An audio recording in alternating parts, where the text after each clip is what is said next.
Pay me, pay me, pay me my silver now.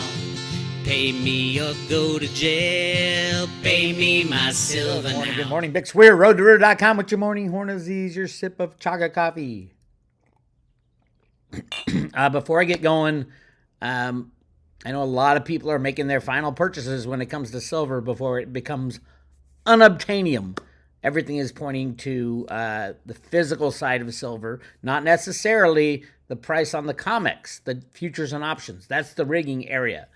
But everything is pointing on the physical side that physical silver will no longer be available in 2023 at any price. That would be the end of the 180-year price manipulation. So I called up Andy Scheckman of Miles Franklin, our preferred dealer. I always say, start with your local guys, because that's where you're going to be selling your 5 ounces of silver to buy your Ferrari. Get to know your local guys. If you don't trust your local guys, which, I mean, let's face it, silver dealers are a little slimy. Love them to death. I love going into a new silver shop and talking with people and see if they're trying to scam me or if they're up and if their prices are good. So I formed a relationship with Andy Scheckman. I don't even know 15 years ago? Long time ago. And we've been working together ever since. And he has done very well by the Road to Ruta followers. He takes care of the Road to Ruta followers. So I said, hey, what's the cheapest silver you can get me my 10-ounce silver Ruta bars for? And he came back with $3.59 over spot. So right now you can get Ruta bars. That's what they look like. Really cool. 10-ounce bars for $3.59 over spot per ounce. So if you're in the market for some cool silver bars, contact Miles Franklin. Miles Franklin. Their current special is the 1-ounce kangaroos at $3.99. So this is a good deal. $3.59 over spot. You can get in touch with Miles Franklin. Send them an email. Send it to info at milesfranklin.com with an S, milesfranklin.com, and they will let you know how many Road to Ruta bars you can buy. I don't think there's any limit. The more you order, they make them there on site. So the more you order, the longer it might take. But check it out. They also have other types of silver. I hear the premiums are coming down on the Eagles. But let's talk about the Eagles real quick. Again, I beg of you, if you care even an inkling about silver manipulation and the price of silver being so low, listen to the 3-part interview I did with the head of Silver Eagle sales at the U.S. Mint, and you'll understand that they are purposefully not creating coins to meet demand. Silver Eagles would have sold easily, in my opinion, over 50, 60, 70 million ounces in the past couple of years had they been priced according to what the law says. Now, the law says the U.S. Mint can only charge their cost for the bullion program. That's what the law says. And they even admit in their annual reports that they're charging a premium for coins. Now, the big premiums charged at the authorized purchaser level. Because they're not getting enough coins, of course they're going to raise their price. This is a free market. But free market in the sense of the U.S. Mint living up to demand for Silver Eagles, that is how they are breaking the law. And there are many other laws. So listen to that interview. You'll be amazed. But everything changed. Well, not everything, but a lot of things changed. The Mint was actually turning the corner as far as silver production. And let me show you my own chart of the hedge book, the silver hedge book. Now, the U.S. Mint hedges silver, not gold, just silver. So when they bring in a silver ounce, they will sell short on the COMEX one ounce of silver. It's done in one contract, it's 5,000 ounces. But it's a bigger scale, but that's the way the Mint claims to work. And that is obviously up in the air since in 2021, the first day of Ventures Gibson, or the first kind of end of quarter for Ventures Gibson, we are told by the head of Silver Eagle Sales that she came to him and said, how much, I don't want to make any more Silver Eagles this year. And he's like, what are you talking about? You can't do that. And then she said, okay, how much can we make and get away with it?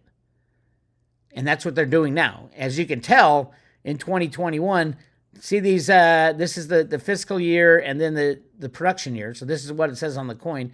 They did 28 million ounces. But if you look at the actual mint numbers for 2021 right here, you can see that David Ryder was the head of the mint in the first half of the year, and he's making 3 or 4 million coins per month.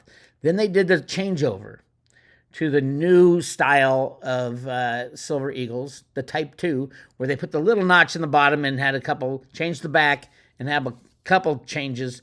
They had to shut down the mint for 3 months for that. I have no idea why, truthfully. 3 months or 2 months to change out a die.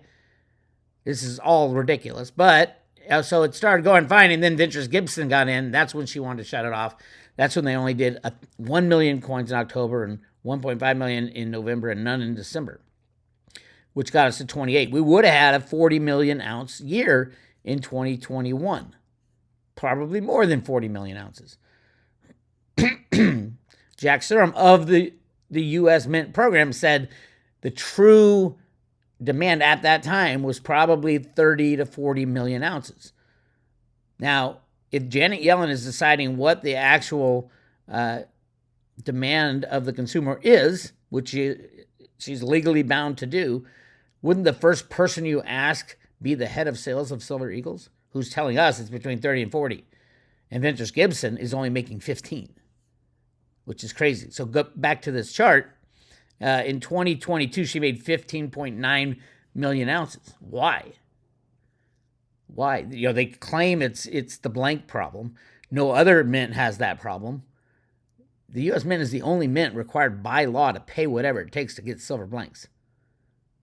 Yes, they have to pay spot price, supposedly. Now, this isn't true with the U.S. military, which buys silver at $30 an ounce, which I talked about yesterday. But they buy COMEX bars and then send them to mints, in this case, mostly the Sunshine Mint.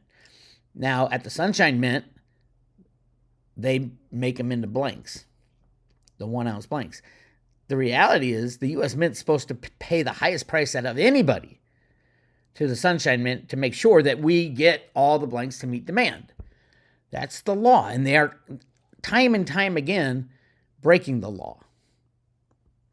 And the $112 million loss in fiscal year 2021, when Ventures Gibson finished off the year, that's pure, unadulterated market manipulation, because they aren't doing what they're saying.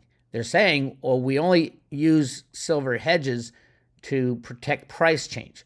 Well, in 2021, the price of silver during this time period, the fiscal year, price of silver went down $1.18 on average.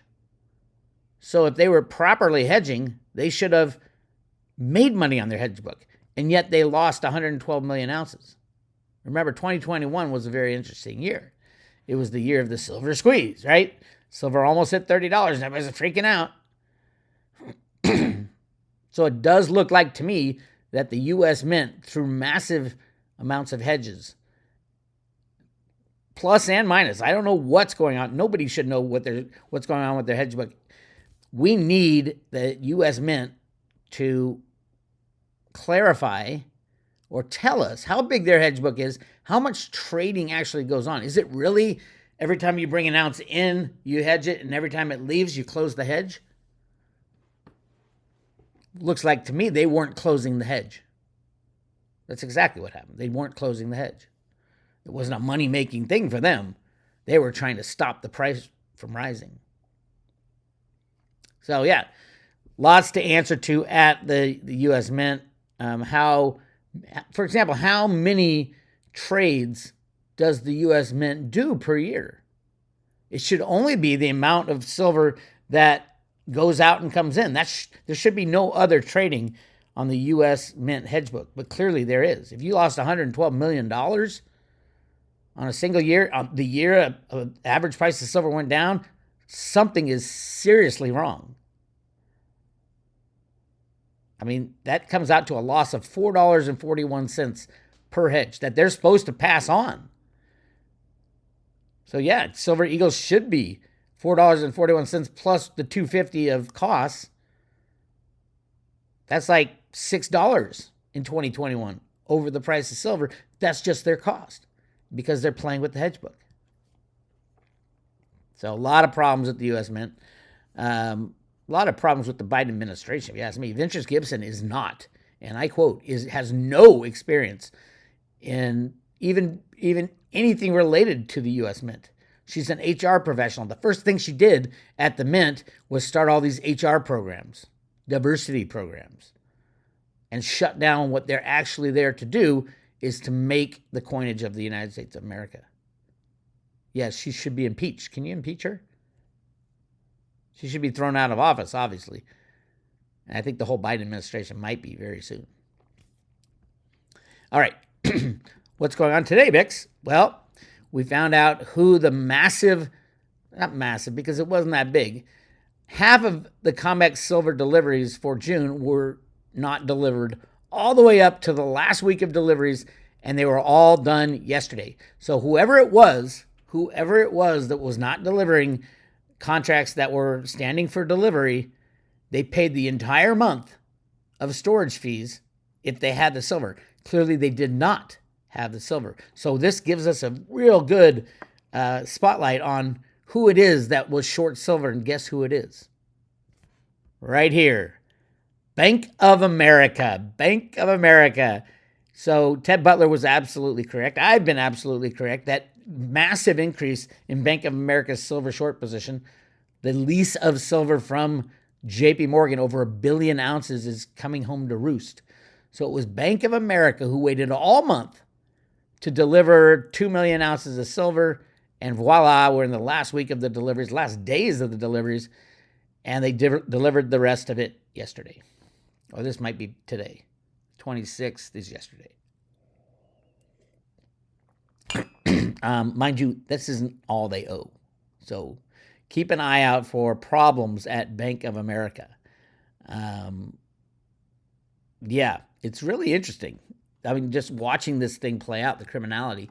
Look at who the players are for the month of June. There's nobody else in the market these days in silver. Let's go right to the top. Where are we here? Platinum, silver contracts. Nobody's playing, not even Goldman Sachs. Nobody's playing in this market right now. Not Macquarie, not SG Americas, not Dorman, not Mate. They got 51 and delivered 51. That's a book accounting issue. No BMO, no HSBC. Standard Chartered Bank had to issue. Basically, wow. Oh no, that was in May. They didn't even participate. Wells Fargo, there you go. There's one that took the silver. Wells Fargo, one of the big banks is involved. And this is not a lot. That's 1.5 million ounces. Bank of America, obviously. Look, they've changed from taking the silver down here to delivering the silver the last 2 months. How much, remember all these contracts that BofA put on, the lease contracts, the vast majority only had 1 year duration. Now they might be able to roll the lease over, but it looks like from December through to April, Bank of America was taking in silver, probably giving it back to JP Morgan. But now, May and June, they're having to deliver silver. And this month, they couldn't deliver silver until the last week. So next month is the delivery month. Can we guess how much Bank of America has to deliver next month? And oh, by the way, they don't have any silver. It's clearly not in the warehouse. Where is it? Really interesting stuff. Of course, JP Morgan customer account. JP Morgan is not allowed to trade in silver right now until the end of the DPA, the Deferred Prosecution Agreement, which is, I think it's the 23rd of September of this year. It's been 3 years since they were busted. Now, they've broken the DPA twice. So the DOJ has the ability to bring back all those charges, the RICO charges, the manipulation charges. The agreement with JP Morgan was that they stopped rigging the market. They stopped cheating and stopped lying in the market. And they are not doing that. And they've been busted twice by the DOJ for failures in their, the latest one is they deleted 41 million emails. JP Morgan. They had to scrub their book of any Epstein discussions. Of course, the other side, that's the thing, is you can erase all the emails you want. Anything, the internal emails, yeah, they're gone. The external emails are not gone because it goes to somebody else. Did Jeffrey Epstein scrub his entire email portfolio? Probably did. But what about the other people involved? And there's a lot of them, especially in Hollywood. So yeah, lots going on there. So the DOJ the good guys at the DOJ can take out JP Morgan. Clearly they're the most criminal bank on the planet right now. That now hasn't always been the case. They're all pretty criminal. Not all of them. I'd say the top 50 are criminal. HSBC has always been one of the most criminal. Citibank has been one of the most criminal. But JP Morgan, under Jamie Dimon, takes the hat for the amount, since he's been in office, it's over $30 billion in fines. Now, never goes to jail. I mean, literally, they admit to crimes. Nobody's ever fired. It's insane. They were the only banker for Bernie Madoff. They were the only banker for Jeffrey Epstein in the end. Jamie Dimon absolutely, intimately knew Jeffrey Epstein. And so did most of the JP Morgan senior management and the board. Those are board level approvals for Bernie Madoff and for Epstein, taking that much cash out and the massive deals that they were involved in, not to mention the side stuff that Jamie Dimon was doing, along with everybody else. We're getting to that point where Jenny Moon started to talk. It's the children will be discovered. The children problem is the biggest problem in the United States of America. In the world, is child trafficking. Not just trafficking. The pedophilia, all the abuse is coming out now. Jenny has said for a long time, Silver will be set free because it's all part of the same drama that humanity has suffered under for so long. I wouldn't call what we in the United States have done suffering. We bitch and moan about it, but think about these captive children, how much suffering they had to go through at the hands of the likes of Epstein and Jamie Dimon and the cabal and the Biden family and the Obama family and the Bush family. It's horrific. When that comes out, there'll be a come to Jesus type of moment. Most likely those people won't go to Jesus. They'll go somewhere else. Anyway. Silver is being held. They're playing with the moving average. Now, the red line is a 200-day moving average. It's right now at $22.53. If you look back and how they do the rig jobs, like back here, they brought it under the 200-day moving average, and then they let it jump back up just to sucker more people. Then they hit the big slam. So we've gone under. I wouldn't be surprised if we hit another big slam before it moonshots. And then it's $30. So here's the numbers I watch. $30 is a big one. If it blows by $30, it's going to take a run at $50. Now, $50 is the all-time high from 1980. How much money has been printed since 1980? And the Hunt brothers didn't corner the market on silver. That was a ruse. It was ridiculous. They only had 100 million ounces of physical and then 110, I think, on the COMEX. Whereas JP Morgan amassed 1.2 billion ounces. So if the Hunt brothers were rigging the silver market, JP Morgan, and it caused the price to spike to $50, JP Morgan was doing 10 times as much as the Hunt brothers. And we're finally, they weren't taken out. Like the Hunt brothers lost everything. Jamie Dimon was handed a $920 million fine, the largest fine in commodity history at the time.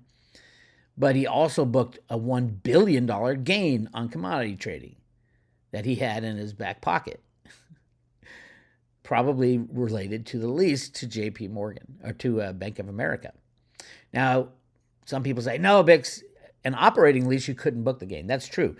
Operating lease is when you have to turn back whatever you leased out. But if it is a fixed back end, a capital lease, a fixed back end, you take that gain up front. And that's what Jamie Dimon did. He took the gain up front. So he either sold it or leased it with a fixed back end. I hope that makes sense to all you financial accountant people out there. All right. So what's going on right now? As you can tell, the deliveries yesterday zeroed it all out. So Bank of America was the only one left. And they delivered half of the silver for the whole month. So it's clear Bank of America is deep in shit right now. Because they didn't deliver it at the beginning of the month. They delivered it at the end of the month. So it's closed out. The June deliveries is closed out.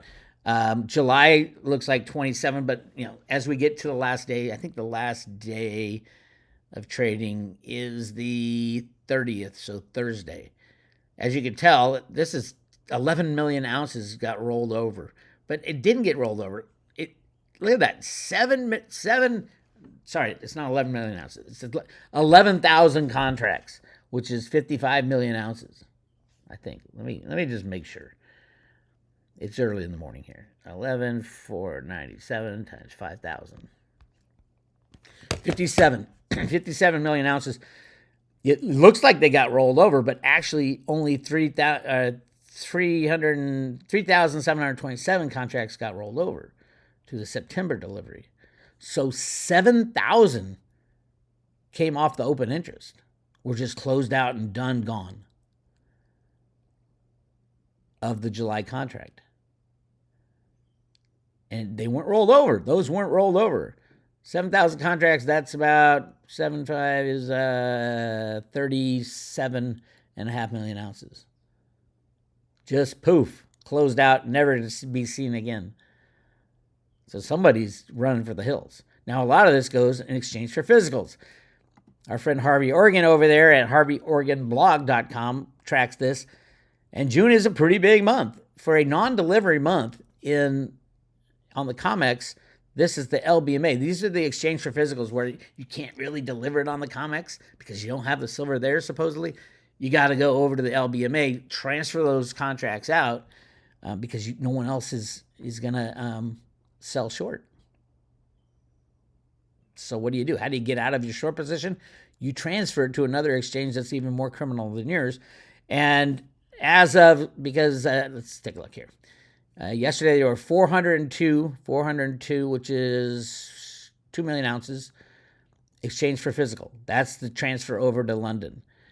So for the month that Harvey Organ tracks, we're looking at 99.8 plus the 2. We're over 100 million ounces now of delivered silver, supposedly, in London based on the COMEX contracts, which is really interesting. Now, that's like an average lately, 100 million ounces delivered per month. How long can this last?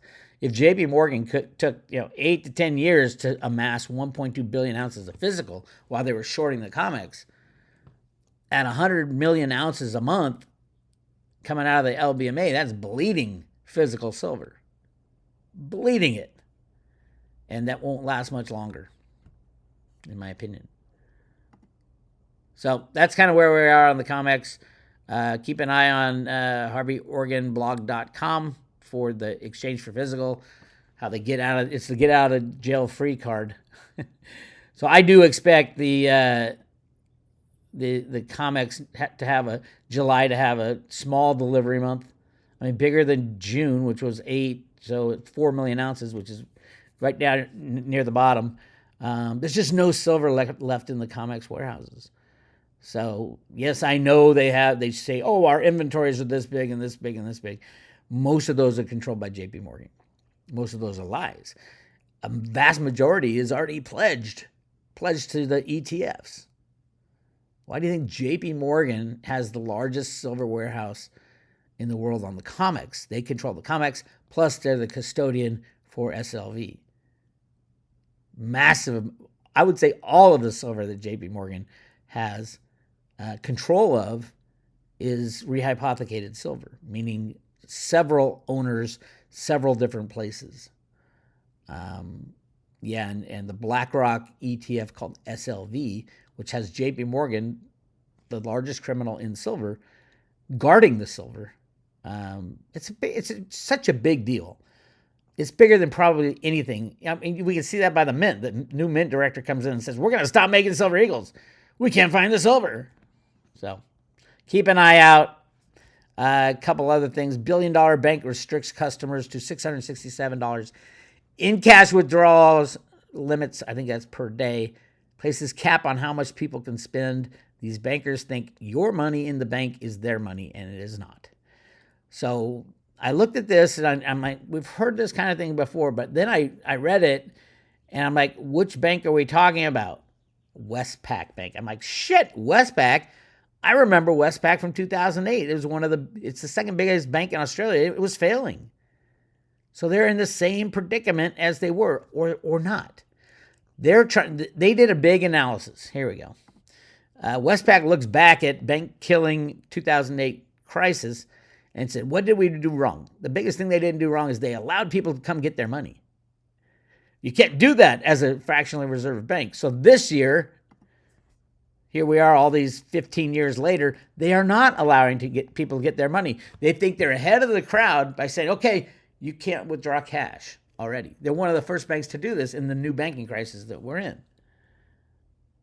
So what do they see coming? Obviously, another bank run is right around the corner.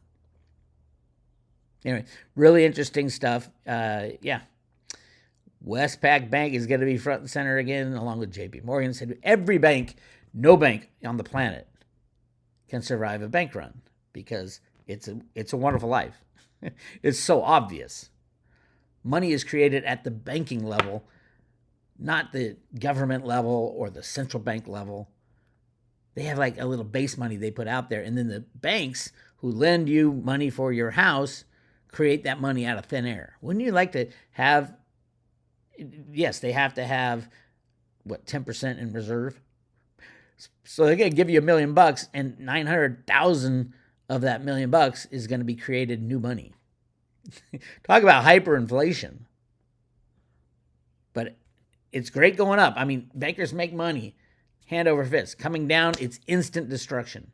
We saw it in 2008. We were, 30 minutes away from the destruction of the entire global financial system in 2008.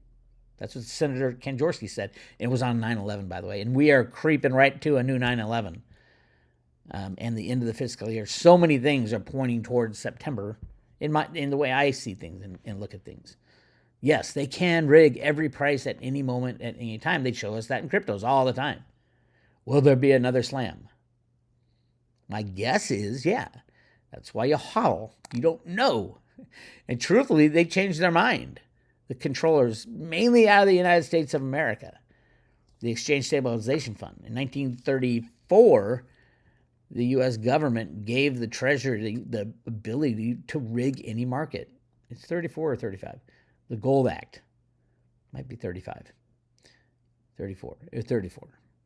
The Gold Act literally gave the bankers, the Treasury, the legal authority to rig any market they see fit. And they happen. It's crazy. All right, so what could be the trigger? I've long said Trump, Putin, and Xi are working together to take down this criminality. Trump was the first guy, and of course they attack him. Take down the deep state, it's very difficult. They attack him. And then Putin invades Ukraine. Ukraine was a huge deep state run and controlled spot on the planet. The Khazarian Mafia, as Cliff High calls them. And then last will be Taiwan, and that will be Xi. So I do think that China is going to invade Taiwan, or just say, hey, why destroy everything? Just surrender now. We will see, although the word coming out of Taiwan from the South China Morning Post, Taiwan to shoot down and destroy mainland Chinese balloons if they pose a risk. And you look at the history of Taiwan, it's like, and look where Taiwan is. It is like right off of China. You think China is going to allow the West to control it? There's Taiwan, and there's China. Looks a little like Cuba to us. The relationship between Cuba and the United States. So we'll see what happens. Truthfully, I think that's what's going to happen. And then all of a sudden, you have the destruction, the end of the global monetary system. Why? Because China makes everybody's products.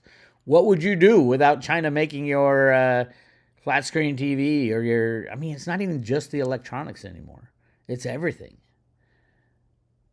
And when China shuts the door to the West on Chinese goods, of course, yeah, it will hurt China in the old system, but in a new system where they got 1.2 billion people they need to take care of, they don't need US dollars. That's the last thing they want. They need to take care of their people. 1.2 billion Chinese. That's why they build these ghost cities, massive cities with nobody lives in them. Now, they've been kind of falling apart lately because it's taken so long, but we'll see what happens this year. So, yeah, if China is our enemy, they have the upper hand. We don't make anything anymore. That's what I got for you today. You want to join the Road to Ruda? We are currently still giving away the Ruda Lives coin. Coolest coin ever made, with every subscription or renewal to the private road. I'll be doing a bunch of private road stuff. I am going to be talking to Jenny Moonstone this week, and I'll be posting that along with other things on the private road. So go check it out. This is Bix Weir. I'll talk to you later.